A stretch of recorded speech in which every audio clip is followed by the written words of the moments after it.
grab me a beer and grab him a coke. We bout to sit for an hour, bullshit and tell jokes. And please don't mix it up, cause he done sobered up. Brandon T Comedy on your social media feeds. And Brandon Taz if it's your ex drinking buddy. Brandon Taz if it's your ex drinking buddy. Brandon Taz if it's your ex drinking buddy. Brandon Taz if it's your ex drinking buddy. What's up, everybody? Welcome into another edition of Brennan Tassif is your ex-drinking buddy. I'm your host, Brennan Tassif. If you're new to the program, quick rundown of the show. I used to be everyone's favorite drinking buddy. It was my favorite thing to do. Hang out with friends, get drunk, do drugs, get in all sorts of trouble, party, and reminisce about crazy stories. I'm sober now, but that is still one of my favorite things to do. Hang out with friends, talk shit, talk shop, and reminisce about the crazy old days. Most weeks I will be joined by a guest. This week is no exception. The man behind the camera, first podcast ever, John Cafaro. Hi, how are you, Brennan? Good, how are you? Good, thank you. Thanks for asking me to come here. Yeah, absolutely. Thanks for doing it. So this is, plug everything up front, because you are the man behind everybody's posts, behind everybody's pictures in the New York comedy scene. So tell everybody where they can find you. I think Instagram is probably the best way. It's John and his camera, John, and his camera, all spelled out. Yeah. There you go. Perfect. So you are a photographer. Yes. If we haven't established that already. And I first met you because you do a lot of the shows here in New York City, from The Stand to the independent shows at bars to the comedy clubs. You're just all over the place. I am.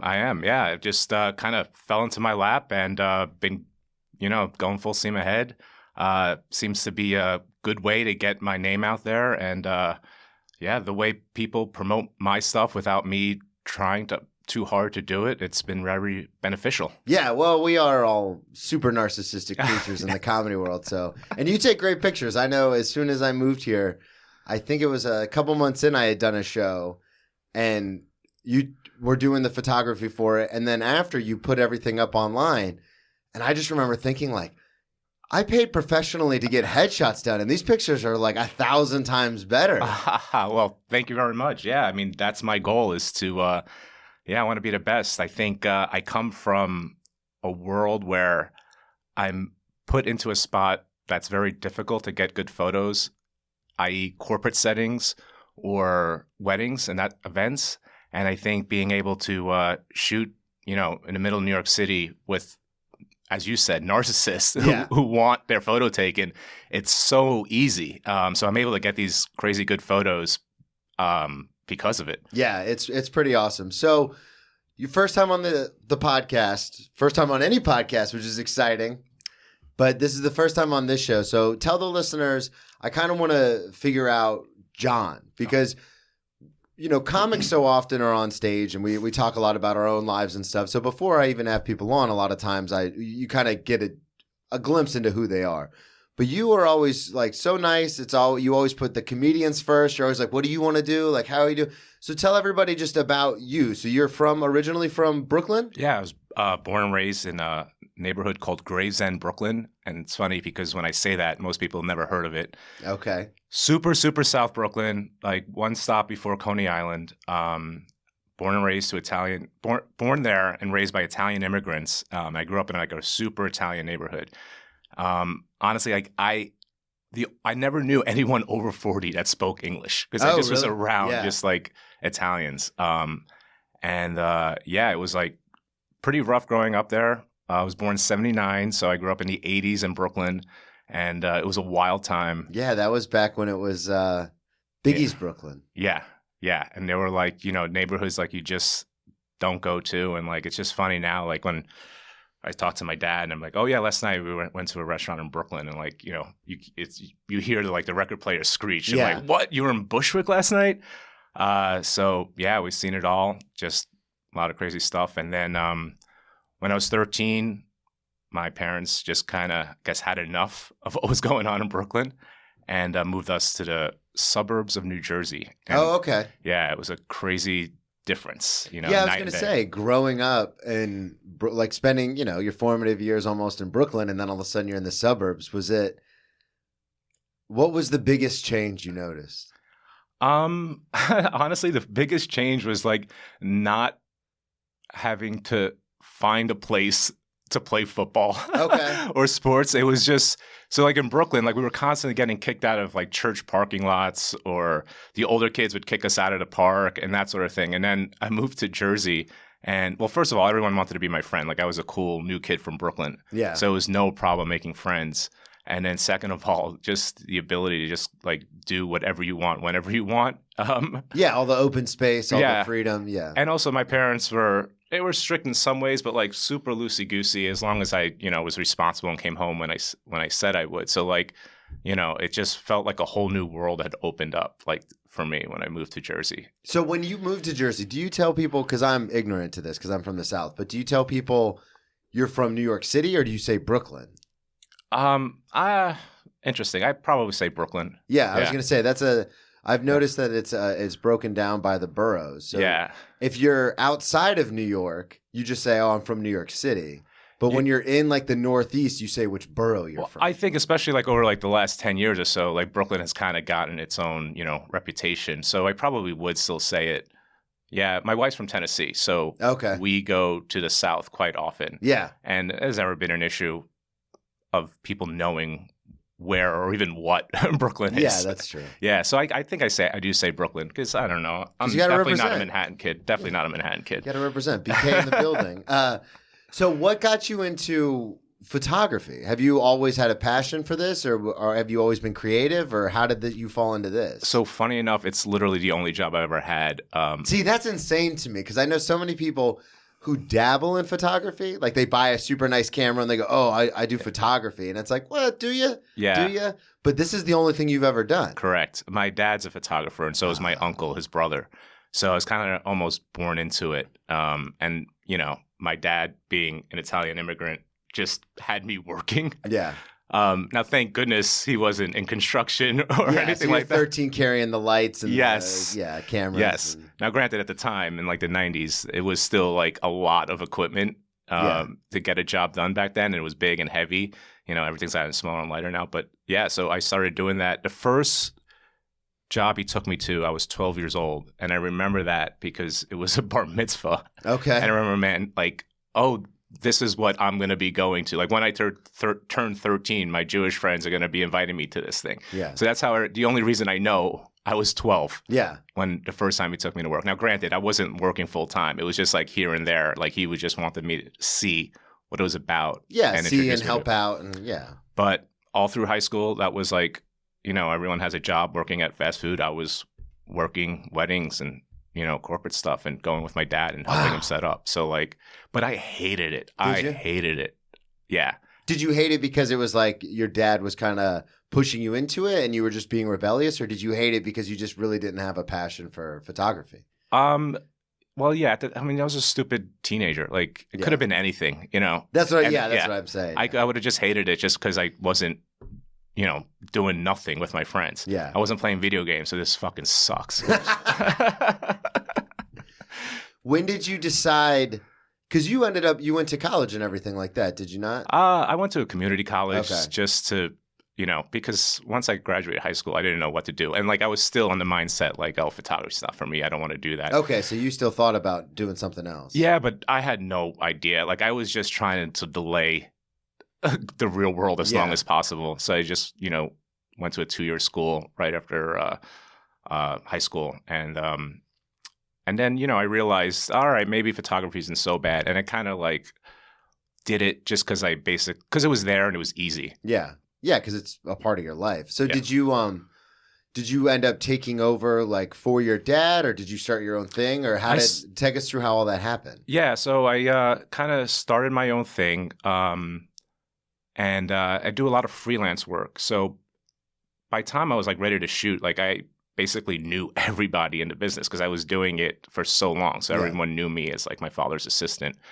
So it was super easy for me to like get gigs. So any new and upcoming studio was aware of who I was. So they were willing to give me a shot because they, wanted to pay less. Yeah. So they'd they hire me knowing that they wouldn't have to pay, someone that was established and was going to charge an arm and a leg. Yeah. So then I didn't care because I was like in my early 20s. So like, this is super great. Like, at the time it was like so much money, Yeah. For what? To go to a party for like 6 hours? It was, and also like a lot of them were at the evening. So like it was great because when I was done at 11, 12, that's when my friends were going out. So I would just go out and get blasted in the Lower East Side right after. So what did you start? That's awesome. What did you start with? You said like parties and corporate events and stuff like that? Yeah. Surprisingly enough, and I still do this, a lot of Orthodox Jewish weddings. That is probably my main source of income. Okay. Yeah. And it's pretty interesting because I don't think a lot of people know this, but, they observe the Sabbath from Friday night to Saturday night. So they don't do anything Friday and Saturday nights. Okay.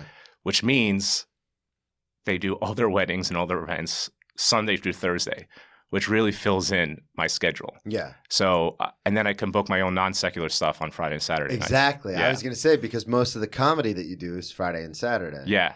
Well, also, like, I do during the week, too. So, like, I'll fill in. Obviously, I'm not going to do a comedy show if someone books me for a wedding during the week. But yeah. I'll be honest with you. It's getting to the point where, like, it's just, I see the return. The return is better on doing a comedy show because the contacts I'm making and the followers I get, I know that sounds terrible, but I guess in this no, age, that's what it is now. Yeah. I mean, Tori Cole and I talked about it last week, how social media, like trying to figure it out is a pain in the ass. But once you do, it's awesome because then all of a sudden you have this reach you didn't have before. And it's interesting because the way I look at it is like you do a wedding, you get paid obviously for your time and your effort and your work. But then it's over. Mm-hmm. You do a comedy show, and then all of a sudden people use that as their headshot. They're like, oh my God, look at these awesome pictures that John took, and then when whatever it is, whether it's the Village Idiot guys or the Hell Yeah Boys or whoever it is, they're like, oh, every time that they post one of your pictures now moving forward, like, hey, come check out our show next week. Look at these pictures from last week. John and his camera did all this. Yeah. So there's constantly a return on what you're doing. 1,000%. Yeah. So, so it really weighs on me. Like, what do I do here? Like, I'll look at a show and I look at that's like who's on the show. Yeah. I do the like, same thing. I'm like, oh my gosh. Like, yeah, I'm going to literally make 10 times more money if I shoot this wedding. But, the long term. Yeah. Ari Shafir's on the show. Yeah, exactly. Yeah, I've done that before too, where there'll be 2 or 3 shows in a night. And because I'm always thinking about the podcast, obviously if I'm not booked on something and then it's like, okay, well, I want to go support, but I'm only one person, so I can only go to one show. Mm-hmm. I'll check all the lineups. Then I'll be like, I kind of really want to get this person on the podcast. So maybe I'll go to this show, support, hang out, and then just happen to mention. Sure. So I do the same kind of thing where it's like, well, I could go do this, but, Mark Norman's on that show, so I might go there. There was a comic visiting from Seattle. I won't say his name. So I don't blow up his spot. But he was saying how, like, it's so different in New York where it's all that. It's all just like, what can posturing. You... yeah, exactly. Well, and that's the other thing, too, is I was talking to somebody at work about this because I had a guest come in and again, like you said, I'm not going to mention their name, but it was a guest that came in and I work at a really nice restaurant and the guest has ties to a really big club here in the city, and I was just excited to be waiting on them. I wasn't pushy about like comedy or anything, but then we got to talking, and we ended up talking about comedy like for almost 2 hours, like the whole time they were there. And I was trying my best to be like, all right, don't insert yourself, but like just.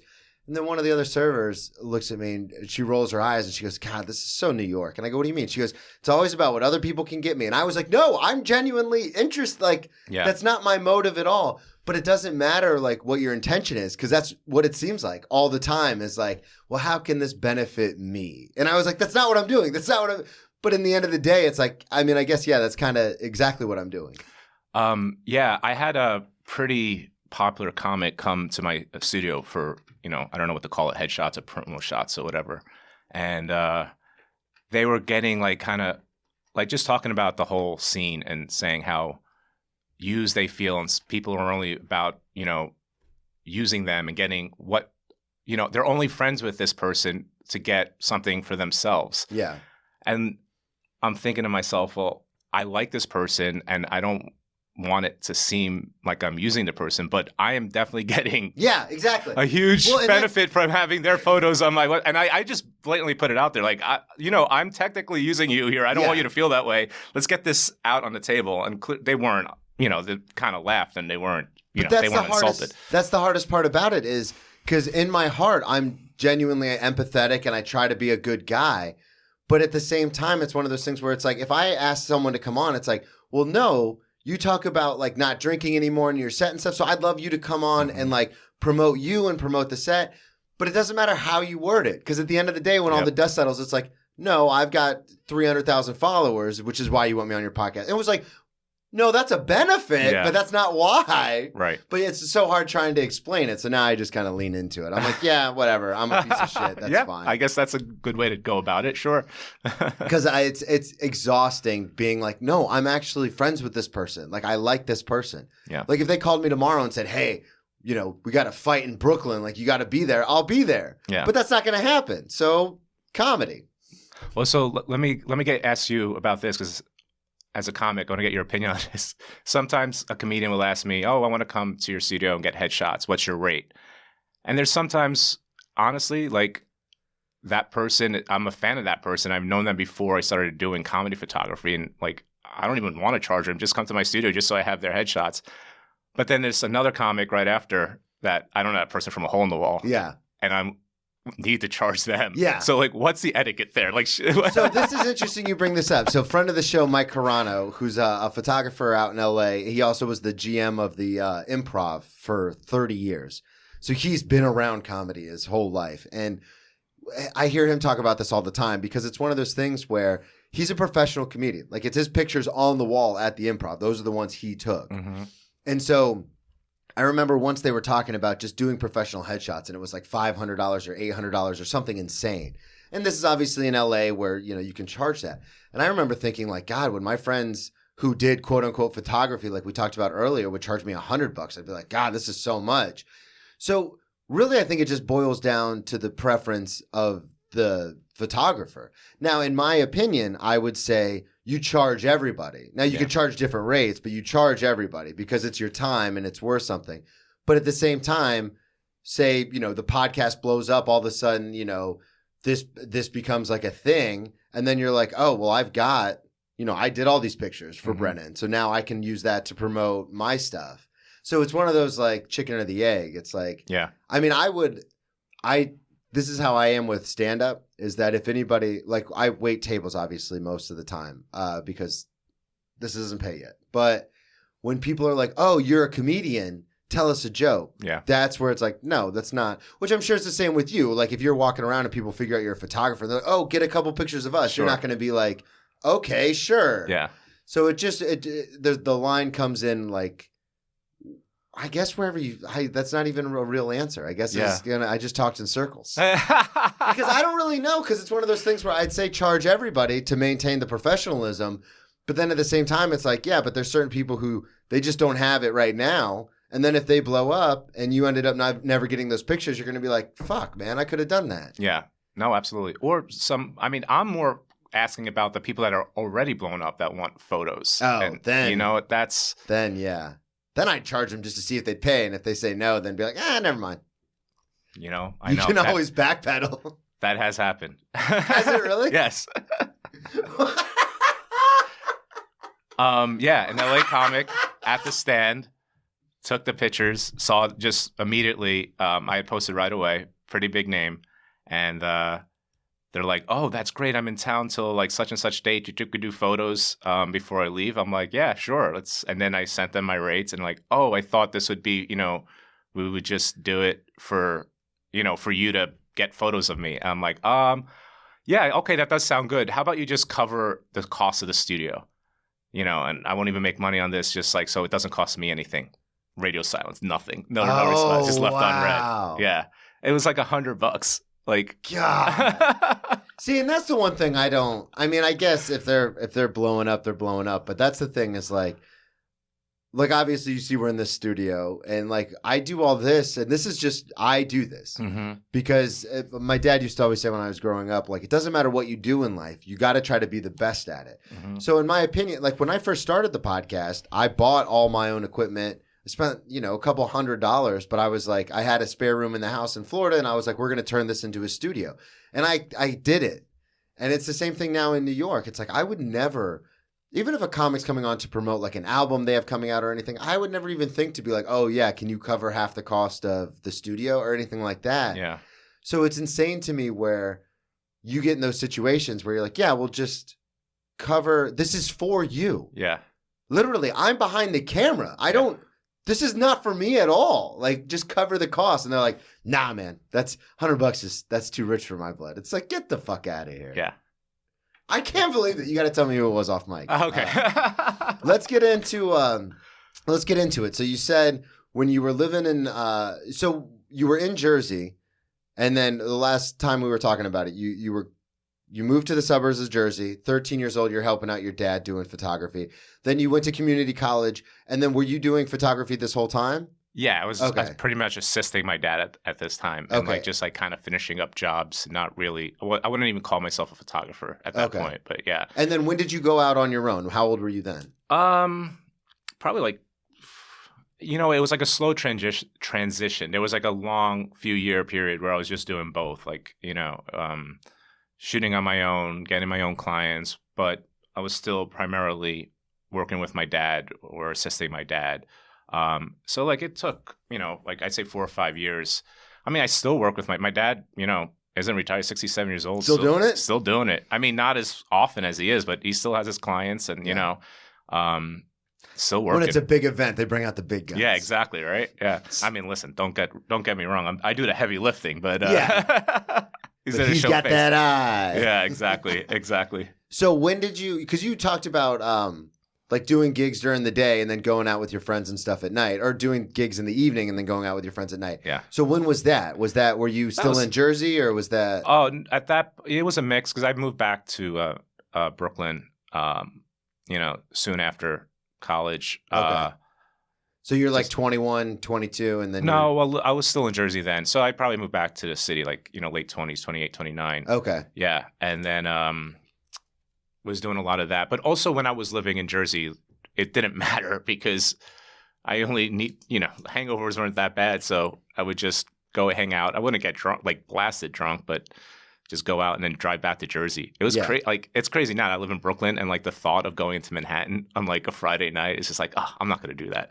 But like 10 years ago, it was like, oh yeah, I'll drive from Jersey into Manhattan for a few hours and then drive back. Oh my God, that sounds brutal. Yeah, I know. But that's what I did because that's where my friends were. Yeah. So most of your friends were in the city, or you'd meet up in the city? Both, yeah. No, most of my friends were in the city at that point, and it was just like I had bought an apartment in Jersey for myself. So because I just wanted to buy something and that was the only place I could afford it. So I'm like, I'll just commute back and forth to the city. And then I had enough of it. And I'm like, I'm just going to rent in the city in Brooklyn and rent out the apartment in Jersey. Okay. Yeah. So that's what I've been doing since then. So I rent in New York and so you're a landlord in Jersey and a renter. Yeah. That's great. I wanted to bring up, so this is something we'll kind of bounce around with because you did send me a list of stories, but this is something you were talking about coming in from Jersey. Yeah. And this is a story I definitely wanted to touch on because this was pretty hilarious in my opinion. So you had a story about one time coming into the city and getting hammered. Yes. And then tell that story. I think you know which one I'm talking about. Yeah, I think so. So we were pretty, I'd say somewhat responsible. What year? How old are you when this happens? I'd say like mid-20s. Okay. Like, yeah. And, I had this distinct group of friends from high school.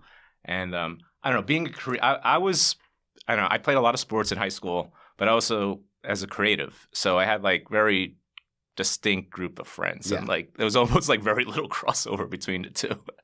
And, the guys that I played sports with, the jocks, they were, really into going out and getting hammered. Drunk.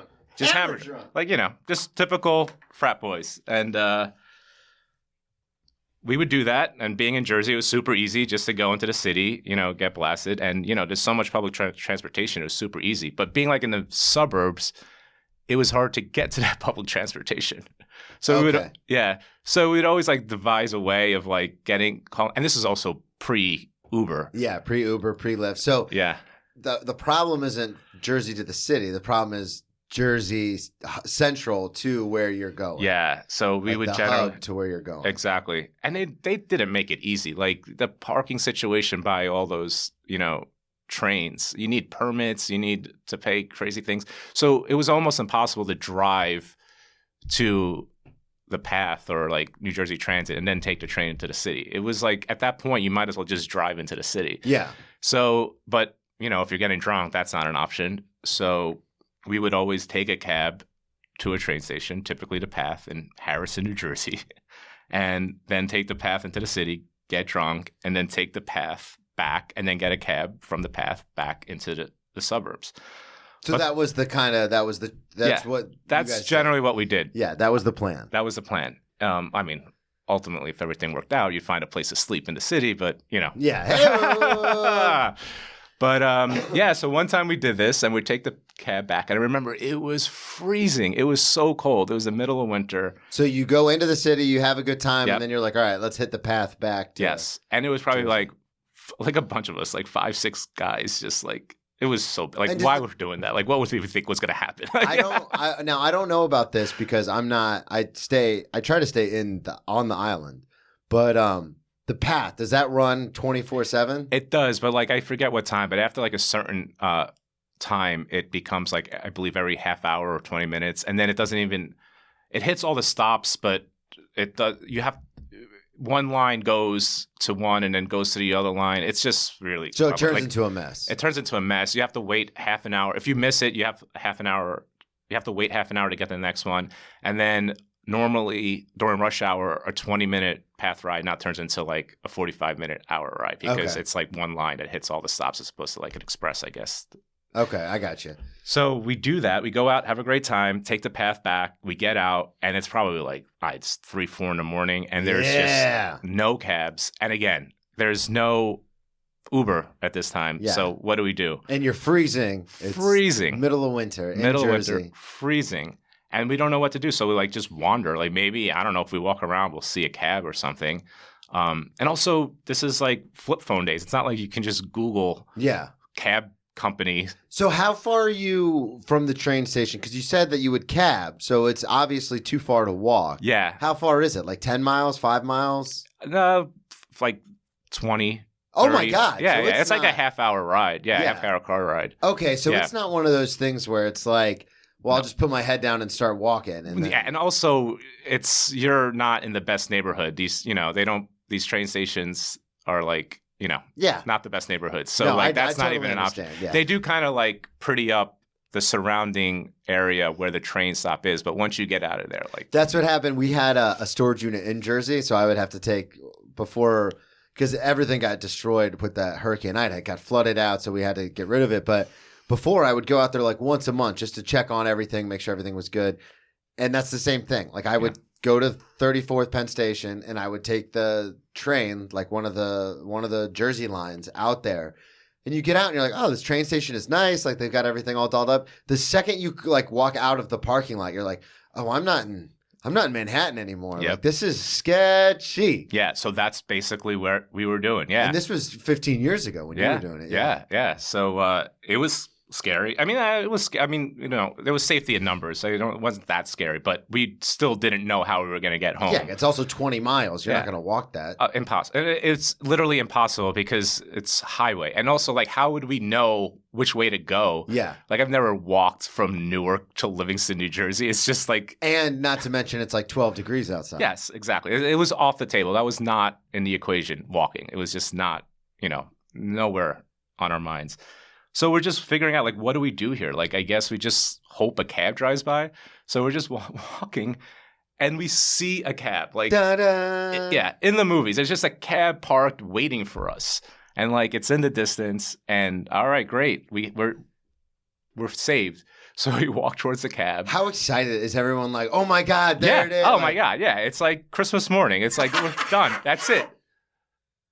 We're saved. Hallelujah. It's all done. All our problems are solved.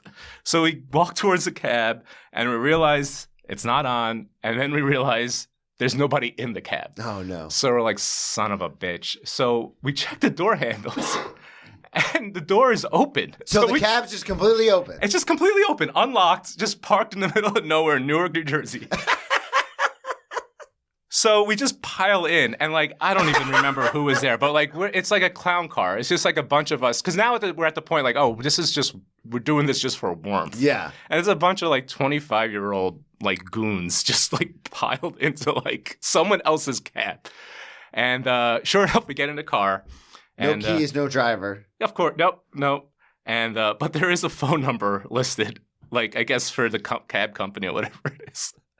So a friend of mine whips out his cell phone, flip phone at the time, dials a number, gets someone on the line, and I'll never forget. It was so funny. My friend goes, "Yeah, we're at the Harrison train station, and we need a cab driver." And she's like, "All right, so we'll send the cab right away." He goes, "Oh no, we don't need a cab. We have a cab. We just need a driver." And it was just the funniest thing, because I don't know if my friend was just like trying to mess with the person or was just so drunk that it didn't hit him, but he was trying to convince this person, just have a driver. Like we got the cab covered. Yeah. We're all good with that. God, that's hilarious. But sure enough, we figured we just had them send home. Yeah, that call provided us with another cab and one driver. Yeah, so you all piled in there. So you all piled in there and got home. But yeah, that was a pretty rough. That's insane. I'd say that was like a rough 45 minutes to an hour, wondering how we're going to get home or trying to steal a cab. Well, that's always something too, where it's.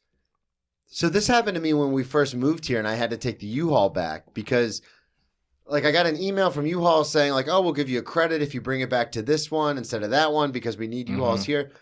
Anyway, I remember pulling it up on my phone, and this is, in the era of phones and GPSs and all that kind of stuff, and still driving there, it was like way in North Bronx is where they wanted me to drop it off, which is fine, but like it was 5 or 6 o'clock in the afternoon, so traffic was insane. Yeah. And I just remember that same feeling of like, I don't know how I'm going to do this. Like, I don't know how I'm going to get there. I don't know how I'm going to get back. Like, yeah. And this is with Ubers and Lyfts and everything, but still that fear of like, I guess I'm just fucked. Yeah. Like, I guess this is it. It's in God's hands. Yeah.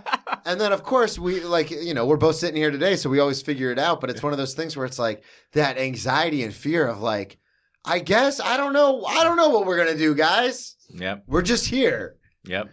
So I did want to, you said now, some of these, as you said, get a little dicey. Yeah. So full disclosure to the listeners, John came in and he was like, "Hey man, I was thinking about it. And some of those stories are kind of dark, which I love. But some of them will, you tell me if you want to do it." Yeah. You did say from 2001 to 2004, you got a house on the shore in the summertime. Yep. Was that a tradition that you started, or how did that end up happening? Yeah, that same group of guys that... Is this Ben and all them? That's funny. That's not Ben. Ben was that group adjacent. He was friends with those guys, but he wasn't really involved with that. Because Ben was in a lot of your stories. Ben is, Ben, multiple arrests. Shouts out Ben. Had to bail him out of jail more, like one time. One time he had visited that shore house, Ben did. And Ben is let's just say he fits a certain stereotype. Okay. Of his heritage. And he would probably admit that. I know for a fact he would admit it. But he'd tend to overdrink to the point where he'd become incoherent. To the point where belligerent. He couldn't talk. Like literally gibberish would come out of his mouth. And like I don't say that with any hyperbole. Like legitimately nonsensical. And regularly, like every night. And it gets to the point where you're just having a beer or two, and now you have this guy that you're essentially responsible for just causing havoc all over the bar or club or wherever we're at. And it just gets to the point where like you just want to disown yourself from him. So And it's so funny how like it trickles down. And there was always one friend that just loved having him around. And Ben would always get invited, much to the chagrin of everyone else. Fucking Ben. Yeah. And every time Ben would come around, we'd say, the person who invited him, my You're Irish responsible. friend. I want to leave his name out of it. He has kids and all that stuff. Yeah. But our Irish friend, let's call him that. We say, you're responsible for him. You invited him. You're responsible for him. And he was the second worst drunk in the group. Oh, really? So he'd be gone too. And so now it just like goes down the ladder of who's responsible for Ben. Eventually it gets to the point where everyone washes their hands. And Ben is just a loose cannon, literally on the second floor of a bar. And then, those Jersey bars are so cheesy and tacky and just like they have like beach chairs on a balcony overlooking. And Ben's throwing them off the balcony. Ben is trying to, at least. Yeah. Literally picking them up, trying to throw them to the point where like we have to restrain him. And again, you don't want to be associated with him. So, but you also don't want someone to be killed. Yeah. So you have to like, keep an eye on him, but like not to be, not make sure everyone knows you're not with them, but you are. It was just a really hard game. And then one time, you get drunk, your friends get drunk, and you go home and you wake up the next morning and Ben is nowhere to be found. Oh, no. Yeah. Did this happen at the summer house? Yeah. Actually, this isn't even a story. I don't know how I got into this, but this isn't even a story I told you. But no, yeah. That's my job as the host. So we we don't know what to do. We're well, 22. set the scene for everybody. So this is the South Shore in Jersey? Yes. And Seaside High Street, Jersey. Literally where they wound up filming the Jersey Shore. Yeah. It was one of the clubs that the Jersey Shore was always at. This is where this happened. So, and you, every summer for that 4-year stretch, you guys would all together as friends rent a house? The same house. Okay. The same 2-bedroom apartment with 10 guys. All right. And it was like, it was on the shore. You were right there. Yeah, 2 blocks from the beach. Party all summer? Yeah, party all summer. We'd go down like every Friday after work and then leave Sunday. Like clockwork, And Ben, this one faithful weekend, Ben just is missing. Well, Ben wasn't even part of it. He wasn't he was just a friend of the so he came to visit. So he would come visit. Yeah. And he'd probably come once a year. And this was that one time, tries to throw chairs off the balcony, doesn't succeed, at least we don't think so. We all wash our hands of him. Next morning, we don't know where he is. Actually, and this is also the last day of summer. I think that's why he came. We had to like check out that day. Oh, God. So we had like a lot of work to do. Like, of course, we leave it to the last minute to clean up the apartment. Fix the holes in the wall. Yeah, exactly. We want our security deposit back. And now we have to find Ben. Where in the world is Ben? Is he dead? Is he in a hospital? Is he in jail? We have no idea. So we call like everywhere. We don't know what to do. I believe we called the hospital first. And also I believe, I don't know why, but I think we knew he didn't have his ID on him either. And I don't know why we knew that. Maybe we found his ID. So like we know that he's not speaking English because he's so drunk. We know he doesn't have his ID, and we don't know where he is. So, like, it's just like a mess. And so we're just calling, like, all the hospitals in the area. No one knows where he is. Finally, and then I think we also call, like, a couple of the, police departments, and they keep giving us, like, oh, you should call this number. And then we call that number. Like, oh, you should call this number. Yeah, the runaround. And finally, we get to this number, and I remember my friend was on the phone, and he goes, I believe he gave her like a physical description. You have like a 6'2" Asian man with no ID that's probably very loud and belligerent. And the person on the other end goes, "Oh yeah, we have him. We got him." So it was just kind of the sigh of relief. All right, at least we know he's safe. He's in jail. Alive, yeah. So we just went about the rest of our day. We took our time. I'll never forget it. Thinking, no, you know what? We should punish him. Just like we're not going to rush there. And we also saw like it was on the way home, so we'll just do it. We'll just do what we need to do to get this part ready, and then pick him up and bail him out over there. And we got super lucky because it was like a holiday weekend, and they were ready to like close up shop for like 2 nights. Oh wow! So and we had gotten there literally like just in the nick of time. We saw bail bondsmen leaving the I don't know what to The call office, it. yeah. Or the jail. Yeah. And he kind of saw like a group of guys, a group of kids, just like there, and he goes, "Are you guys here to bail someone out?" We're like, "Yeah." He goes, "I'm a bail bondsman. I'm the last one. I'm on my way out." Oh, like, God. And he just told us what it was, what we needed to do, and I just laid out the money. He ran in there, and sure enough, Ben comes out. Walling out. Hey, guys. And he didn't know. Like, he had no idea we knew where he was. So he had no idea we were. Yeah, because you're cut off from the world once you go in. Yeah, exactly. And Take it also, from me. he was like 10 minutes away from like going into like prison. Like, because they weren't going to keep him in like this like locking, whatever you call it. Holding cell over the weekend. They were like this close to like having him take his clothes off and putting him in like a jumpsuit and send him away. We like came just in the nick of time to save him. And it's the funniest thing. We have like the best pictures of him just like coming out of jail. And I remember my friend Bill had a handle of Jack Daniels and just gave it to him. And we just have the best. I had, I'm a photographer, so I just documented the whole thing. I have like these amazing photos of all of that. That's awesome. Yeah. So you saved him. Yeah, we saved him. Yeah, because in the 8 times I've been arrested, only once was I ever bailed out, and that was the 8th time. That was like the last time. Wait, you were bailed out of jail 8 times? No. I've been arrested 8 times.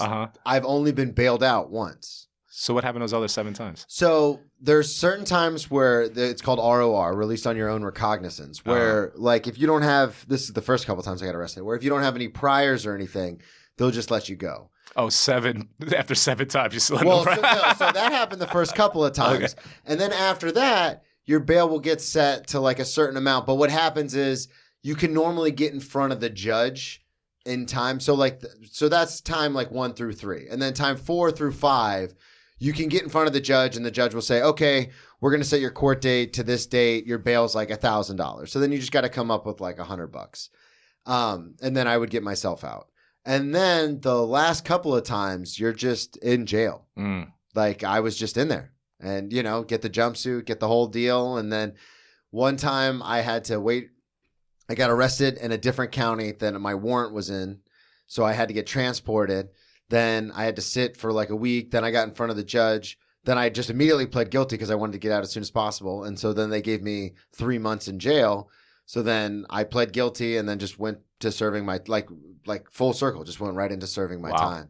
Because the other thing too is like if you decide to go to trial, then you're in jail. And then if you decide to go to trial, but you can make bail, you can get out. And then you have a trial date, then you have a sentencing date, then you have an adjudication date. So there's like a whole process. But for me, I was just like, no, let's just get it over with. And then finally, the last time I got arrested, my 8th time, I called my older sister and I was like, you need to get me out of here. Because at this point I'd gone to rehab and had tried to turn my life around and I fell off the wagon. So at this point I was like, listen, like I've got a job, I'm up for a promotion. Like I need to get the fuck out of jail. Like this isn't fun anymore. Like when I was in my early 20s and it's like, whatever, I wait tables. Like fuck it. Yeah. I'll sit in here for a couple of weeks. I was like, you need to get me out now. And Emily, my older sister, who's been on this podcast before, she told that whole story, but she got me out. Wow. And that was the only time I've ever been bailed out. And I thought it was like what you're talking about with Ben, where you just show up and they're like, here's the money, get him out of here.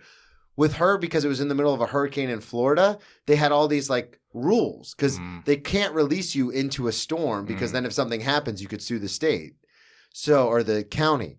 So my sister posted bail. They kept me for 4 or 5 more days. 5 more days they kept me. So she posted bail and they kept me for 4 more nights. And then on the 5th day, I was released at like 6 a.m.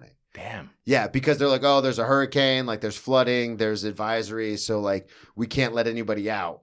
Wow. So she's posted all this money and then I just sat there. I'm being hyperbolic. Maybe it was only like 3 days, but still it was a lot longer than it should have been. Right. Because once you post bail, they're supposed to immediately release you. Right. So you get Ben out. Okay.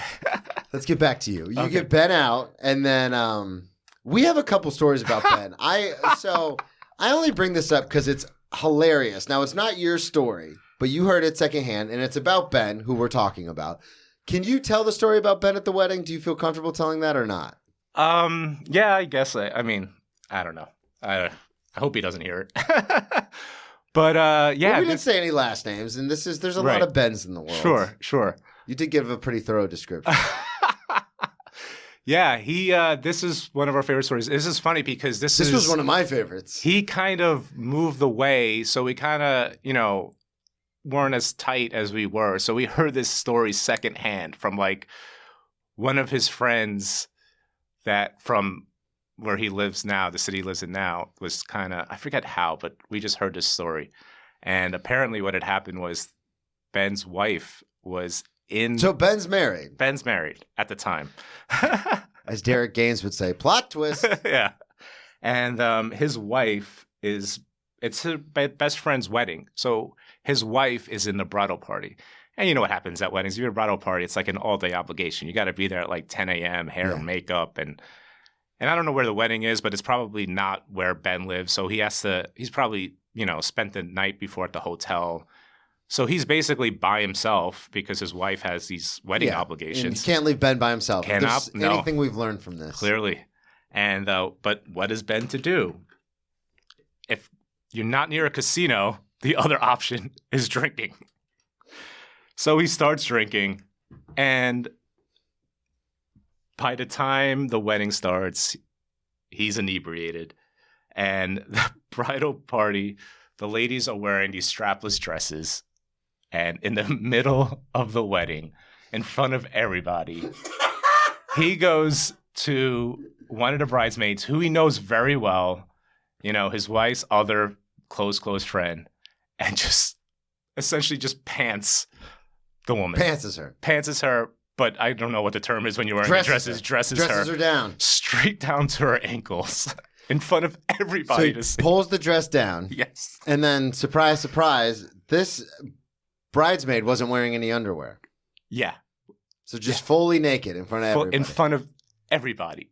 And again, I wasn't there, but the person telling me the story, I just had a million questions. Everyone saw it. Everyone saw it. People were coming out of the kitchen. Oh my God.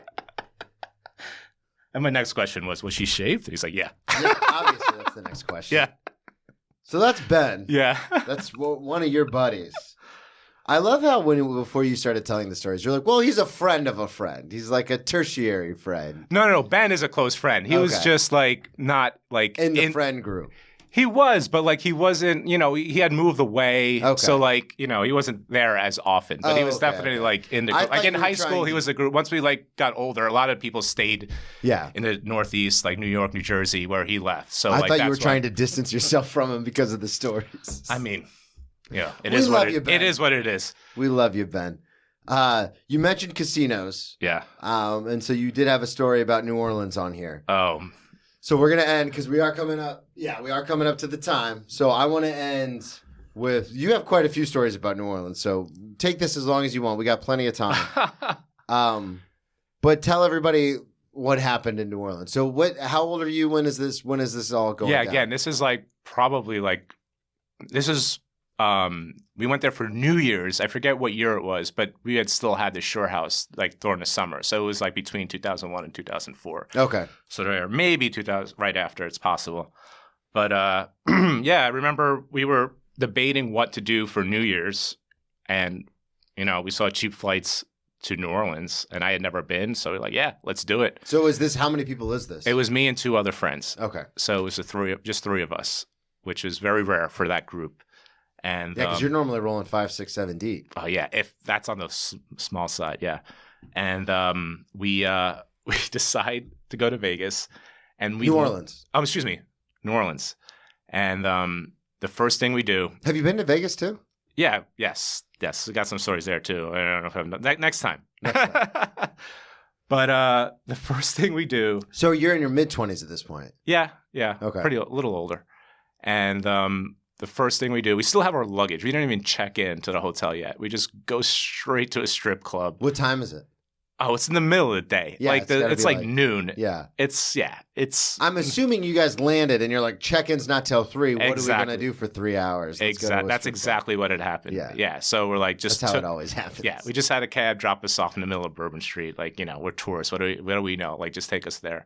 So we get there, we just walk into the first strip club we see, and we're the only people there. There's 3 of us sitting at the stage, and there's a dancer on the stage, And we noticed that there is literally a shower on the stage. There's a shower, like a glass door shower. So there's a full-on shower. It's not like just like a nozzle or a hose. There's a shower. There's a shower, like a shower head. There's like a little chair and, and it's enclosed in glass and with, full drainage system on the stage. And so many questions. Yeah. So I remember, and this is one of the dark stories that it was hilarious. When I read it. And funny enough, the guys I were with two, they're both named Joe. So I'm going to call them Joe 1 and Joe 2. All right. And we asked the dancer, like, what's the story with this shower in the middle of the stage? Like, what? She's like, well, for $50, you can come on stage and you can take the shower head and spray me down. And that's, a service we offer. That's a service we offer. So I said, yeah, sign me up. Let's do it. So, she's like, yeah, I got to, dance for like 10 more minutes. But after that, we'll do it. I'm like, okay, all right. So in your head, it's on. It's like on, Donkey Kong. And she's, collects her singles off the stage and she starts to get off. And you're thinking, here we go. It's time. Yeah. And I'll never forget, there's like steps going down off the stage. And she kind of, I guess, like sits down by the steps, I don't know, to like collect the singles or whatever. And she starts to go down the steps. She just like falls backwards. And oh my God. So are you guys like panicking? Like what the fuck is happening? I had no idea. At first I thought she was like messing around, like doing like some sort of like gymnastics trick or something. Yeah. And she starts having a seizure. And like I just like I like my heart sinks to my chest and like I start panicking. I start looking around like, yeah, someone help her. And I'm looking around and sure enough, a bouncer comes up, picks her up and just takes her off. And like, I'm like, all right, he's it looked like this wasn't the first time this had happened. Like, he like looked like he knew what he was doing. So like, but at the same time, like my anxiety is through a roof. Like I felt so bad for that person. And like, and like, we're pretty drunk at this point. And yeah, but like, of course. I immediately, it's 1 p.m. Yeah, exactly. And we're in New Orleans. But I just remember that feeling like just immediately sobering up. And like, my first instinct is like, I'm at this point, I'm already at the door. I have my luggage and I'm like, getting out of there, and me and Joe 1 are like, we need to get F out of here, like now. Like this is not a good vibe, not a good way to start the trip. And this is a very bad omen. Very bad omen. Like we're on the way down, and like we put me and Joe 1 look and see Joe 2 sitting at the bar looking. I was like, where are you guys going? He's sipping on a Bud Light. They cleared her out. Everything is good. Come back. There'll be another one. Oh my God, Joe 2. Just in it for the long haul. Yeah.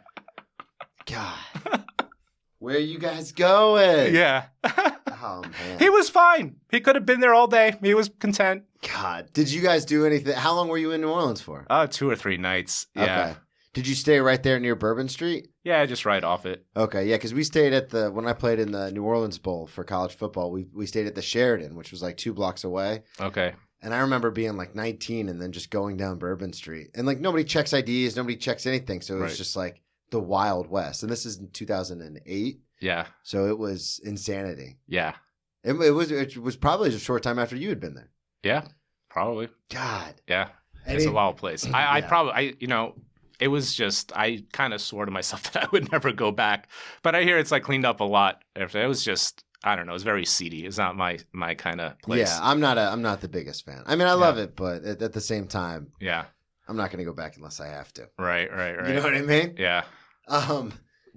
Well, thank you so much for coming on, man. I really appreciate it. Thank you. Tell everybody one more time where they can find you. John and his camera. Tell everybody. John and his camera on Instagram, johncafaro.com. Yeah, if you need headshots, lifestyle shots, anything social media related, photo-wise, let me know.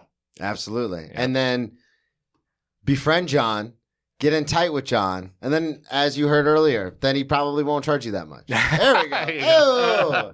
Kidding. Full price for everybody. If you mention X Drinking Buddy, he'll charge you double. Thank you, everybody, so much for listening. BrennanTComedy.com. Got dates coming up around New York, and then I'll be in Ohio in May. Brennan T. Comedy on all social media. Subscribe on Patreon, and we will talk to you all next week.